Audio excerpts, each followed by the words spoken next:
Got a lot to get to. Angela Rye is with me, senior political commentator and former executive director of the Congressional Black Caucus. Joe Walsh is here, former Republican congressman and conservative radio host. It is wonderful to have you two on. And listen, full disclosure, we booked you to talk about your, Twitter battle, which I promise we'll get to. But news has been made since. So, Joe, let me just begin with you. You heard Hillary Clinton's response.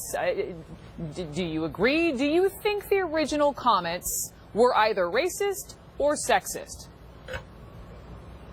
Hey, Brooke, no, I'm rolling my eyes right now because this is what the left always does. They always go to racism. Now, assume for a minute, Brooke, that Sean Spicer was a condescending jerk yesterday. And I think he probably was. But what does that have to do with race? And what does that have to do with sex? Brooke, Sean Spicer has been a condescending jerk to white male reporters a whole heck of a lot. And April's a great reporter, but doesn't she want to be treated equally? Why does this always have to do with race and sex? It's ridiculous. Angela, how do you feel about it?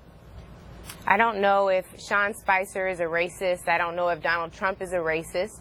I don't know if the fallout that April experienced with Omarosa, who's a White House staffer, has challenges because of racial animus. What I do know is that April Ryan was disrespected yesterday and it was unwarranted. What I do know is that Sean Spicer is not April Ryan's father, so he should not tell her she should and should not do. What I do know is that I'm sick and tired of this White House, as I was sick and tired of the campaign treating people less than, whether they're different because they are black, or they're different because they crossed the border, or they're different because they worship a different God, or their God is known by a different name. I am tired of difference being disrespected and mistreated by this White House.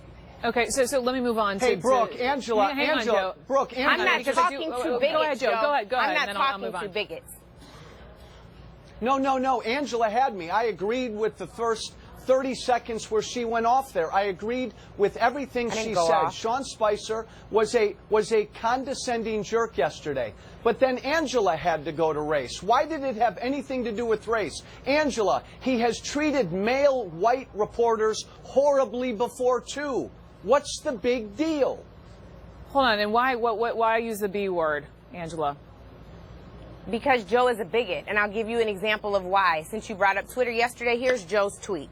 And you're way wrong on your main point, Angela. We lowered the bar for Obama. He was held to a lower standard because he was black. That is Joe Walsh's tweet. You all decided to give Joe Walsh a platform today. I'm not giving him the time of day. I'm interested in having conversations, Brooke, that will move racial people of all races forward in this country. I'm interested in having a conversation that will help us to admit the wrongs that were done in this country and how we move forward. I am not interested in trying to convince and change the mind of a bigot, someone who will openly troll me and say things that are offensive that he knows are not true. Okay, Here we are. Let me just ask you, can you explain to me what you meant by your initial comments and about the so-called presidential bar? Let's just back up for a second. Hey, Brooke, that's me. That's for Angela. Angela was on AC 360, and she had this conversation with about lowering the bar for President Trump. Here's the clip, and then Angela, I want you to explain what you meant. Sure. I think that the bigger issue that I have, speaking of having no chill, is that if this would have been under the Obama administration, there would be no end to this. Barack Obama had to be the next best thing to Jesus. And here we are, just 2 months in and some change. And there is issue after issue. Maybe it's not Russian collusion. Maybe it's collusion with the Intel Committee chair. But it's highly problematic.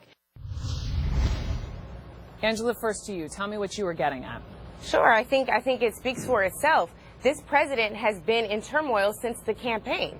He talked about grabbing women by their private parts. This is a man who, let's put the shoe on the other foot. Barack Obama, a black man in this country running for president with not one, not two, but 3 baby mothers. Let's, put the shoe on the other foot. Someone who took a loan from their father that they call a small loan of $1 million. Let's talk about all of those things. Someone who discriminated against people who were trying to just find spots in his housing facilities. Someone who took out full-page ads calling for the death of 5 young black and brown boys. If Barack Obama would have done any of that, Brooke, he would have never even made it to the general election, and that is the point. We're talking about a double standard. We're talking about lowering a bar. Barack Obama hurdled every bar that was put in front of him. When Michelle Obama talked about going high, when they go low, they did it at every turn. This is a woman who was called an ape, who they put pictures up of Barack Obama looking like a monkey. These are the people I'm talking about. They hurdled everything that came their way, every obstacle. And this man, it's asinine to even think that this man is now in the White House. Here we are in the middle of an investigation, but Hillary Clinton's emails. So yeah, I mean, it's very frustrating. And I'm tired of people telling me that black people are beneath a standard when we have to be twice as good all the time. And that is why I said I'm not interested in having a dialogue with someone like Joe, who has demonstrated a propensity towards bigotry. And he did that on Twitter yesterday in 140 characters or less. Whew. Hey, Brooke, I apologize, Brooke, that you invited a bigot on your show. Look, my disagreement with Angela had nothing to do. Wait, are you now calling Angela?